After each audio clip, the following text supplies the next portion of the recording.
All right, everybody. Hello, everyone. It's Tracy Cromwell, and it is Tuesday night. It's Tough Love Tuesday. I don't know if we'll be doing much tough love tonight, but I think we'll be giving lots of musical love tonight. And so I'm Tracy Cromwell. I'm a certified integrative nutrition health coach and trainer. And what does that mean? That means that when I work with my clients, we look at all aspects of life. And that would be in home environment, home cooking, health, joy, spirituality, relationships, finances, creativity, social life, career, education, and of course, cooking, and of course, many other aspects that pertain to our lives. And so tonight, I am very excited. I have a very special guest with me, Jeremy. Jeremy is here with me today. And Jeremy, I know you because you are the director of our Choir of the Sound. Yeah. So, yes. And so Jeremy has been the artistic director of the Choir of the Sound since March of 2011. And this is true. He uses a very energetic and unique approach to teaching vocal technique, which is something I've so appreciated by being in the choir with you. You've gained recognition for your work with choral ensembles. You're based in Seattle, and you have experience in music, and your experience in music is broad, embracing conducting, barbershopping, teaching, singing, and church music. You received your BA in music from Trinity Christian College while pursuing advanced studies in voice pedagogy. Oh my goodness. Yeah. And conducting. Oh, I can't believe it. Okay. So Jeremy, you relocated to Seattle for graduate study at the University of Washington. So you have been here, and I'm so blessed. We're also blessed to have you. And everyone read the rest of his bio. You also live here in Seattle with your husband, Geoffrey, and your rabbit, Harvey. So welcome to the show. Thank you so much, Tracy. It's so good to be here. It's so good to see you and talk with you and just, bring information and enlightenment about singing. Yes. Yeah. And there's so many aspects of singing and music in general that is so good for our health. So I really want to, leave the floor open to you to, tell all of us and everyone watching. And then also, this is recorded live for those that are listening on the podcast. We're recording live. So also for everyone there when we launch the podcast. So, Jeremy, what are the health benefits of singing? Well, first, I just want to say welcome, everyone, no matter what medium or platform you're watching on. I'm so glad you're here. I hope you learn something about singing and maybe even about yourself through this. So Tracy and I were talking the other day, and I kind of started to break down the benefits of singing into three different categories. And we talked first about the physical health benefits of singing. The second area would be kind of the mental health benefits of singing. And then something that kind of ties everything together is the communal aspect, because the beauty of being in a choir is joining your voices with your friends and these friends who at one time were strangers, eventually can become family because you're in this group together. So with the physical benefits of singing, we have evidence, we have studies that have been done that show that singing improves your cardiovascular function and overall health. So your heart rate, it helps actually to regulate your heart rate. It also improves lung function. So if you are someone who struggles with asthma or seasonal allergies even, or just any kind of breathing issues, it helps with your lung function. And I'm going to talk a little bit more about heart rate specifically when we get to the communal aspect of singing, because there's something really interesting that I think is going to surprise you. In that idea of heart and lungs, singing truly is a workout. And Tracy, you can attest to this. Yes, I was going to say, one thing I've noticed, I've sung pretty much since I was in high school. And then I played flute, though, since I was, goodness gracious, fifth grader. And yes, there is a physical workout that happens when you play an instrument or when you sing, and that whole breathing technique and the core and posture and all of that. But go ahead. Yes. Yeah. 100%. Absolutely. And so you touched on the two things, the breathing, because you do a ton of breathing when you're singing. And if you're doing it correctly, if you're breathing correctly, if you're engaging with your body correctly, connected, like you said, Tracy, to your core. And a lot of teachers and conductors and vocal coaches will talk about specifically about the diaphragm and being connected with the diaphragm and having the tone originate from that point. But working those core muscles really gives you a workout. I was telling some of my singers just a couple of weeks ago, I had to record some vocal tracks virtually, of course, because we're not doing in-person singing right now. But this was way back when we had the snowfall in February, and I found it so beneficial to go shovel like a certain distance of sidewalk and then go sing, and my breath support was just phenomenal. Right? It just felt like I could get these huge sips and breaths of air. And so this continued kind of conditioning with weekly choir rehearsal is so good for your cardiovascular system, your immune system. And that's the next one. Singing helps strengthen your immune system because of all the oxygen that you are continuously introducing into your airways and your bloodstream. It really helps your immune system. A little bit of an unintended side effect, and I think you can attest to this too, Tracy, is that singing with other people in close proximity can be a little bit of a blessing and a curse when it comes to our immune systems. Because if one person is sick or getting sick, it's very easily spread, right? Whether it's a cold or whatever the case might be. But there is also something to the notion that being exposed to other people's, germs and aerosols is actually helping to strengthen and build our immune system at the same time, right? Singing, continuing along with the physical benefits, singing helps improve our posture.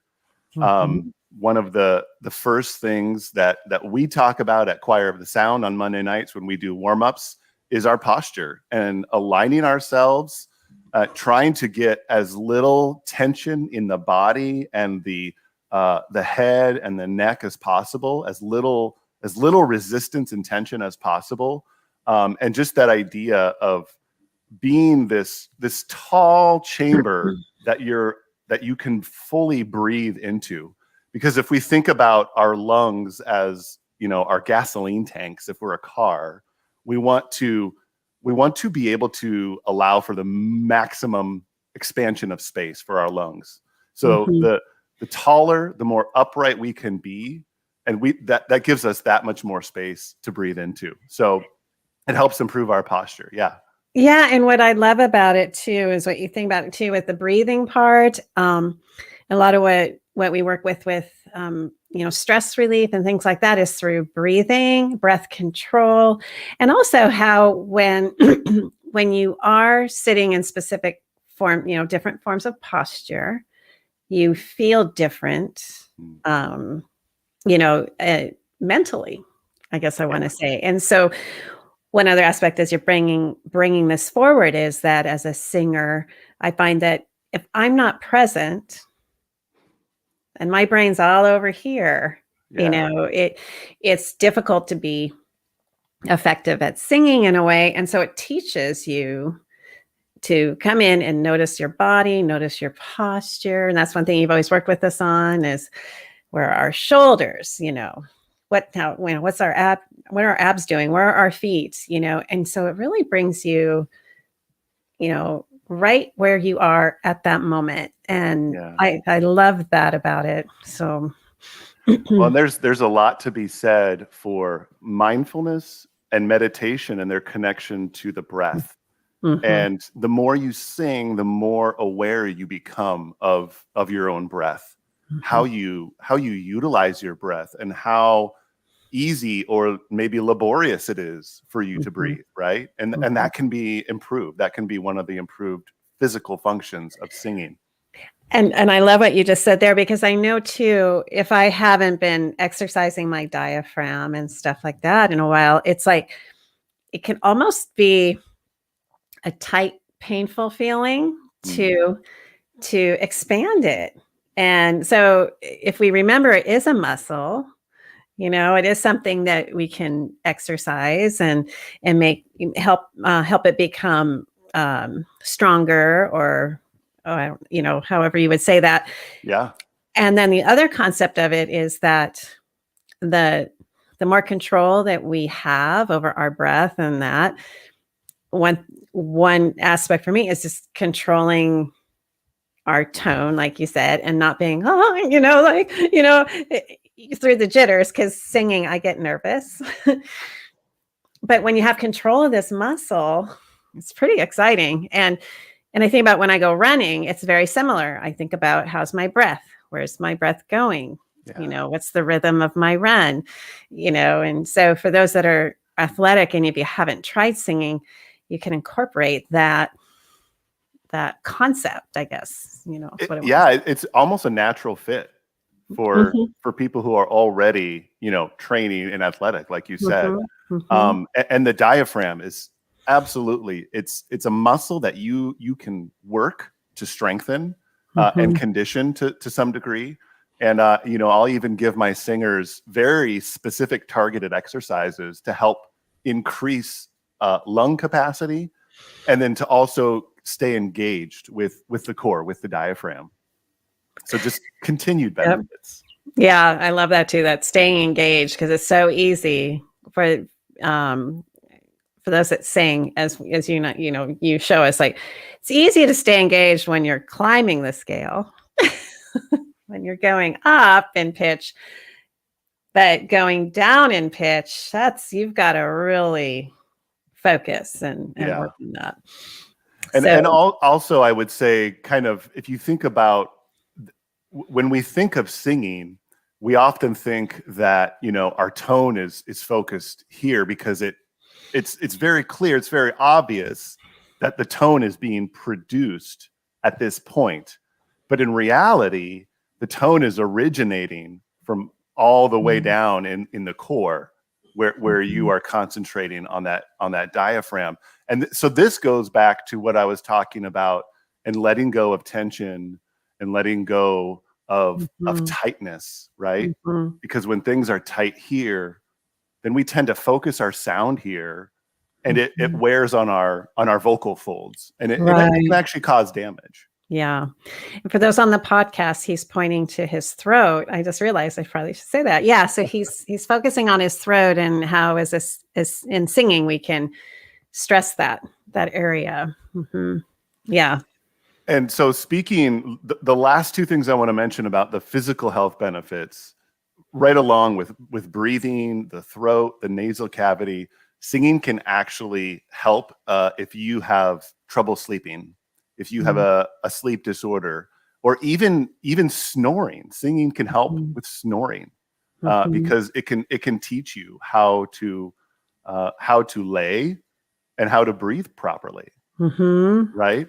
I love that. I had not heard that one. I love that. Well, and here's one of the best ones. Okay, so this was a 2008 joint study by Harvard and Yale that found that people participating in a choir in a Connecticut town could actually increase their life expectancy through singing. And the physical benefits are only a piece of that, right? We have these physical benefits. People have reported almost immediate relief from some chronic conditions that they have been experiencing. Then we get into the mental benefits, right? And you've already touched on this. Singing reduces our stress levels. It is a natural antidepressant. Mm-hmm. And I wouldn't even limit it to singing. I would say music in general, but Mm-hmm. singing is set apart because it is our own instrument. It is our own personal instrument that goes with us everywhere. Right. And what would you say? Because I hear negative Nelly in here in my head. For the person that says, but I don't sing well. Nobody's gonna want to hear me sing. But it doesn't matter. I guess I want to say, let that voice out, right? It doesn't matter. What would you say to someone that maybe is afraid because they're worried about what they sound like? How would you help them, just try it and go for it? I would say that I hear this all too often. Mm-hmm. And it in some ways it makes me a little sad as a choir director and as a musician and as a singer myself, because trust me, I have plenty of days where I wouldn't want anyone else to hear my voice. I think we all do, right? Yeah. The pandemic has actually made this it's brought it to the front of our minds for a lot of singers, because we're doing all of these virtual recordings, right? Mm-hmm. We don't have that opportunity to sing as one piece of this puzzle, which is a choir. Instead, we sing, we record ourselves, we listen to it again if we dare. And people get sick of listening to their own voice. And some people say, I don't like my voice, right? Yeah. And I would say, you're missing the point of choral singing, right? This is not about being a solo artist. This is not about being a rock star. Choral singing is different from all of that, because, and I'm going to go to Choir of the Sound's mission statement here. I didn't mean to make a shameless plug for the choir. Go for it. But the mission of Choir of the Sound is blending many talents to make a more perfect whole. And I can't think of anything that more perfectly encapsulates singing in a choir. Because on any given day, in any given location, anyone has a number of reasons to show up in a certain mind frame that affects your voice. And I tell my singers this: there are so many things that can impact your voice, your lack of focus, whatever is happening outside of the walls of where we're rehearsing, a family situation, a health situation, so many things. But once you start singing with a choir and realize how you are contributing to this team, it really is teamwork. It is a thing of beauty that is so hard to duplicate anywhere. It's incredible. And knowing, having been in your choir with you and all of that, and just seeing how different everyone's voice is. And then when you put it all together, it is incredible how all these different sounds come together and make this incredible, music. And so, so if you're someone that you want to sing but you're afraid, just go for it, and let it out, because everybody, I think everybody, when they sing, we all have a little bit of that, I missed that note, or it wasn't perfect. I guarantee you every singer that's even a multimillionaire top pop singer has bad days too. You know what I'm saying? And they started somewhere. And so if we can release that bondage, I guess, from our voice and just try, I think, you really like it. It's just such a great experience, I guess I want to say. So. Yeah, it really is. And I'm glad you said, I like that get rid of that bondage to our voice. And I think for a number of people, that goes back to childhood, maybe adolescence, when voices are changing, and it's a scary time, and your voice is doing things that you had no idea it could do, or maybe it sounds like it shouldn't do. Mhm. And I've heard too many stories of teachers or people in the past saying, boy, you can't sing, or that Mhm. was not good. And that's really sad. That's really kind of frustrating for me to hear. And Uh, and I think if we can realize that part of singing, or even just part of life in general, is we're learning as we go, yeah. and it's not perfect. And I think that's what's so great about music, is it's not perfect. And I mean, there are aspects that people want to say that it is, but you know,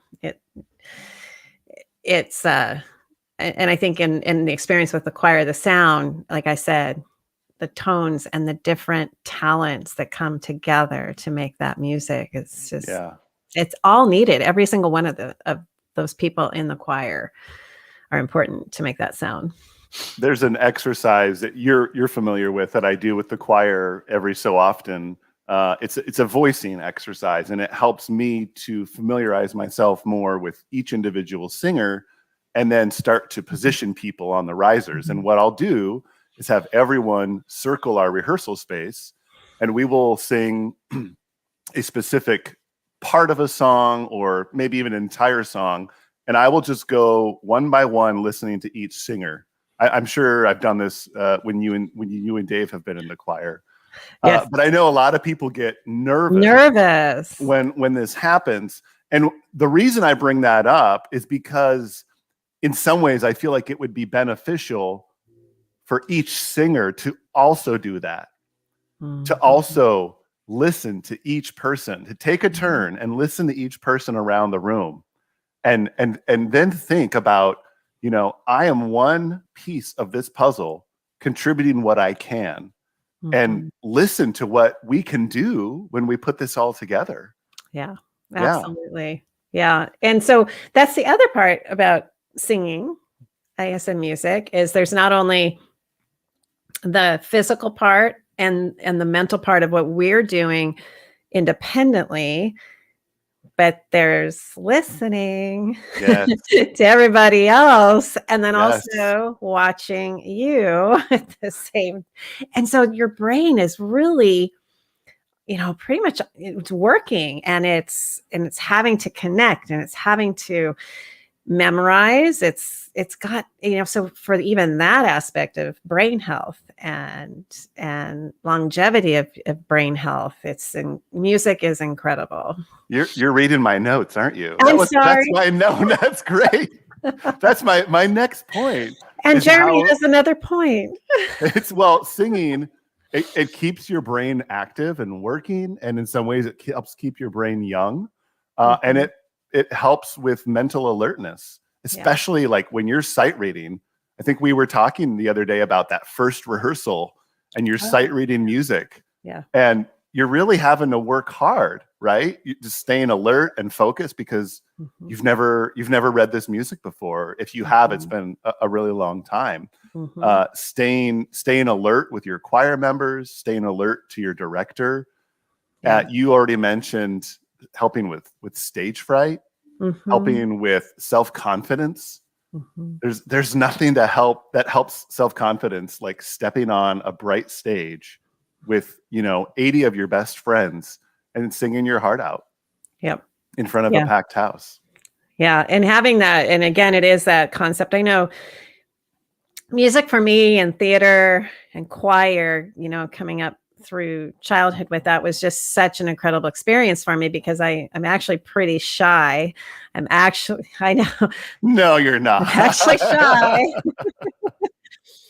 and and music and theater and all of that gives me that opportunity to practice, trying something and practicing putting myself out there and practice. I don't think I'd be able to do this today, what I'm doing here now, without that experience. I'm just practicing to be out there and and learning again, back to the singing part. When you are nervous, the other physicality of that challenge of, you know, keeping that your breath in control, and Yep. for me, playing my flute, keeping those fingers going in the right spot, it's very great, good for your brain. Yeah.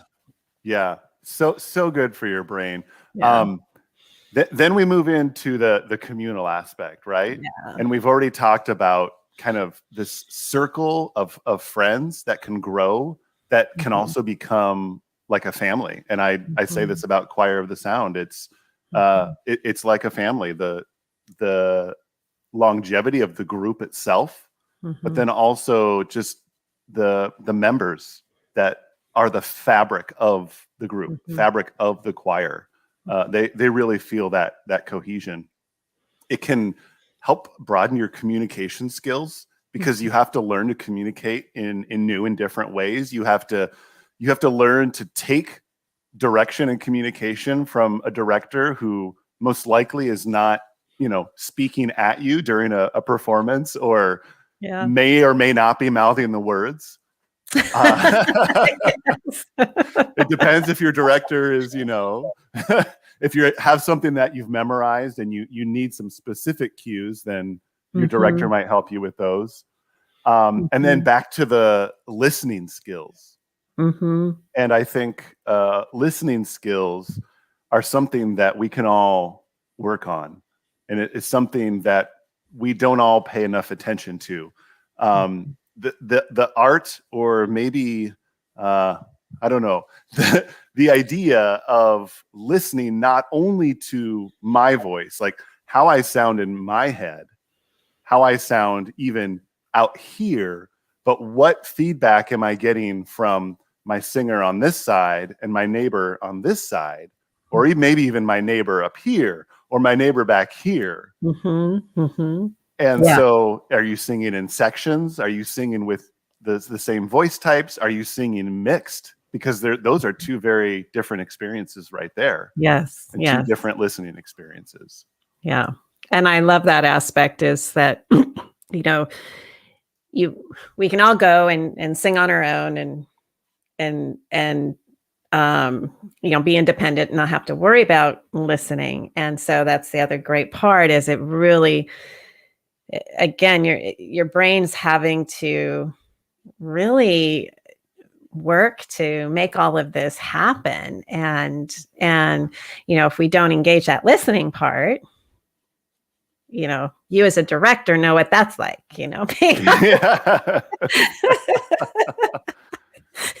Yes, for the choir member who does not engage the listening part as well as the phonating, the singing part, that person can become very obvious very quickly, right? or we're not watching. This is another fun one. If you never get a solo and you want one, just don't look at the director for the cutoff. I mean, that's a pretty surefire way to make it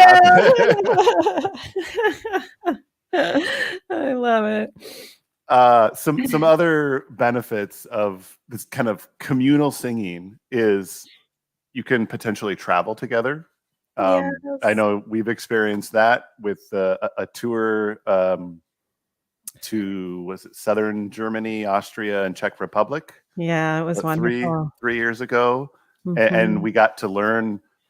We got to sing with some of the choirs over there, and got to learn some of their tradition and history, which is,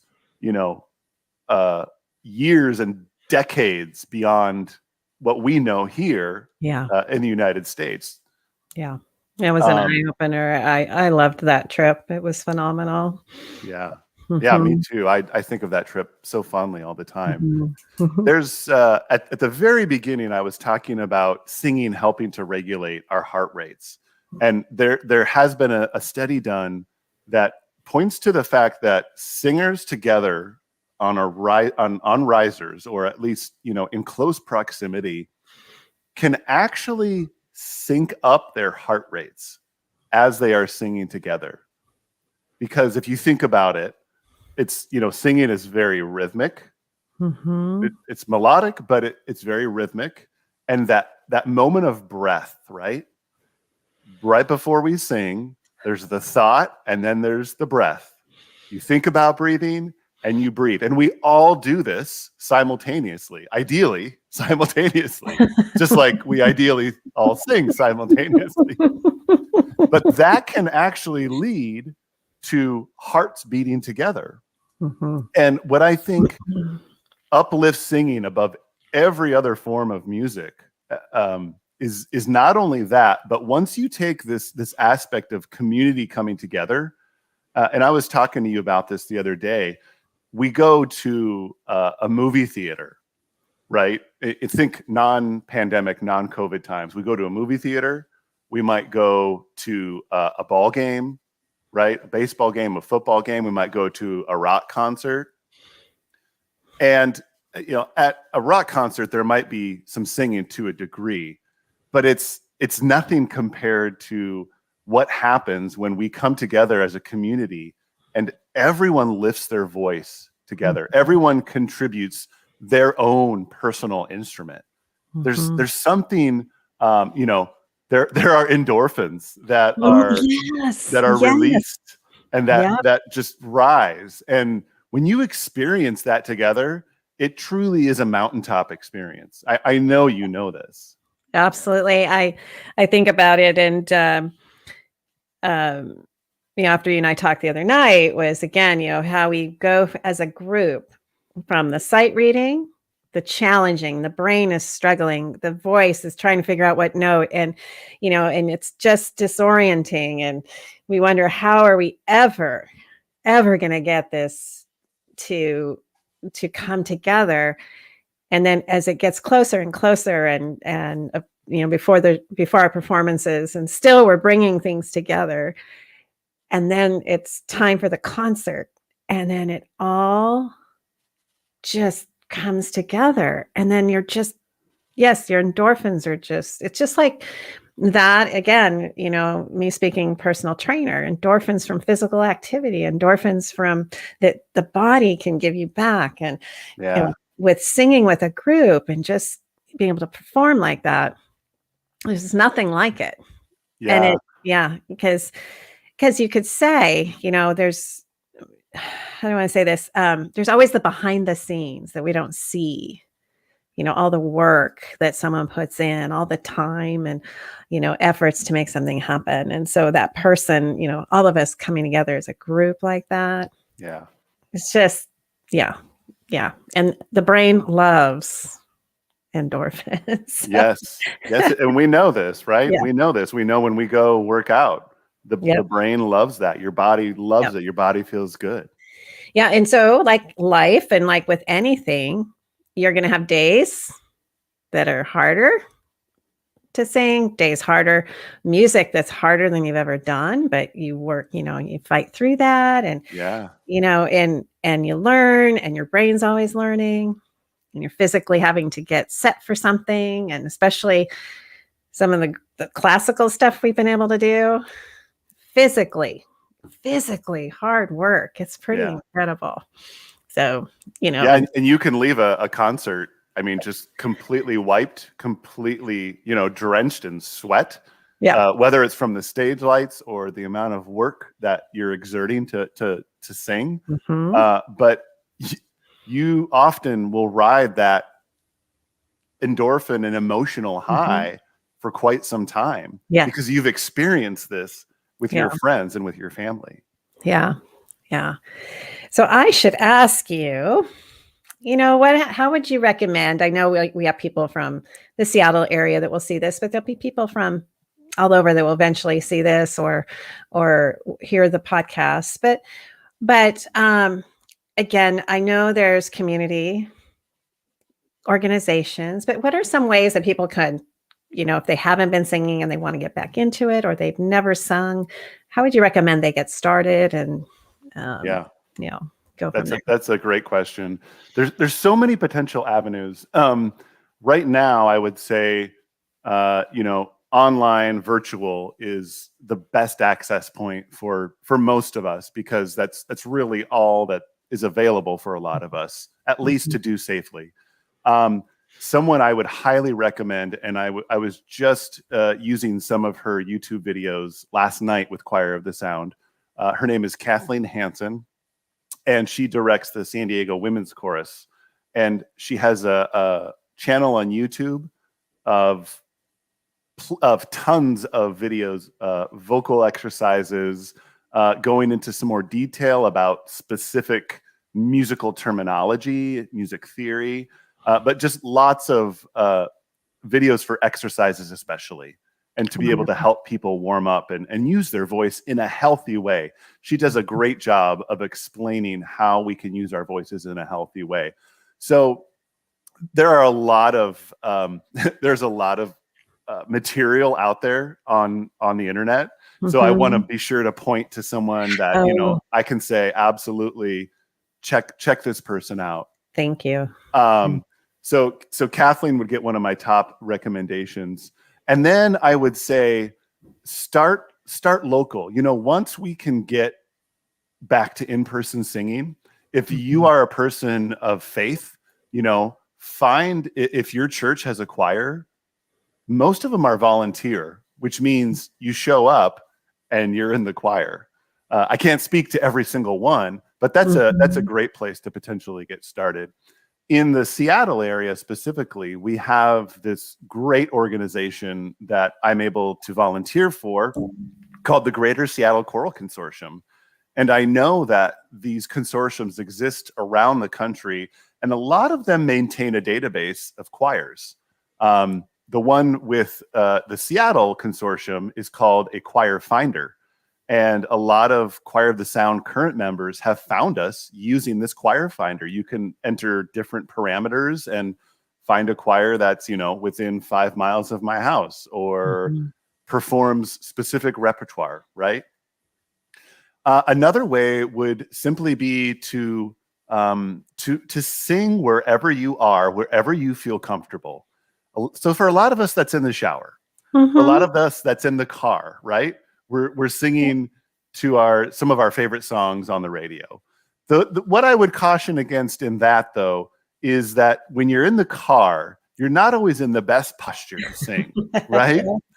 And so it's easy for your focus to, and I'm pointing to my throat and my larynx here, but it's easy for your focus to ascend, I should say, back up here, when it should be down here towards your core and your abdomen, where the breath originates. So those would be kind of some entry points, some different entry points for different people. And if you want to give my information out, I'm more than happy to connect people to opportunities to sing, because there are a lot. And I was just looking at this Chorus America study, in that the percentage of Americans singing back in 2008 was only 14%. And we were really excited when this study came out 10 years later to see that it had increased by 3%, which means we're still only at 17% of Americans are singing in a choir. And I would love to see that number be closer to 25, maybe even 30%, because singing has so many benefits, and it can change your life. It can. It really can. And, you know, and coming back to all the aspects that I mentioned, you know, before about the life radar, you know, we're talking about health, joy, spirituality, relationships, creativity, social life, career, education. It singing in a choir honestly affects all of those things. Yeah. You know, impacts all of those things. And so that's one thing I just love about that, the whole aspect. And it's like you said, it's much more than notes on a sheet of paper coming out of someone's mouth. Yeah. It's much bigger than that. So much bigger than that. It truly makes you a more rounded person, I think. Yeah. I think of all the, you know, people that I wouldn't know. Yeah. You know, that I'd be missing out on, you know, in my life. And then just the experiences that it offers, like we talked about, you know, and so my thought is, you know, we are in the, you know, hopefully towards the end of a pandemic. But if you've ever thought you wanted to sing, check out that website that Jeremy mentioned, you know, and try some exercises, leave judgment at the door. Yeah. leave Yeah, judgment. we have to start there. Absolutely. Yeah, leave it at the door and just let that voice out. So anyway, Absolutely. yeah. So anything more that you would like to add before we end the broadcast? Yeah, I would right along with what you were just saying, Tracy. Be bold and leave the judgment at the door, because remember the voice is the most personal instrument you're ever going to engage with. More so than anything you're ever going to play with your hands, or wind instrument you're going to press to your lips, or a string instrument you're going to play and set against your shoulder. Your voice goes with you everywhere, and it can be used for such amazing and great things, and it can absolutely change your life. So this is the time to be bold. Start now. And once in-person singing is safe again, find a choir, join up, sing. I love it. Oh gosh, Jeremy, thanks so much for being on with me this evening. I've really appreciated you taking the time. I know you're really busy, and so for you to take this time, this really means a lot to me. And everyone, we have to say goodbye. Thank you so much, Tracy. I really appreciate this, because I know how important singing is to you and your family. And just to be able to highlight this means so much. Yes. Oh, thanks so much. So, Jeremy, don't go anywhere. Everyone else, we will see you next week. Have a fantastic Tuesday evening, and we'll talk soon. Okay. Bye-bye. Thanks, everybody.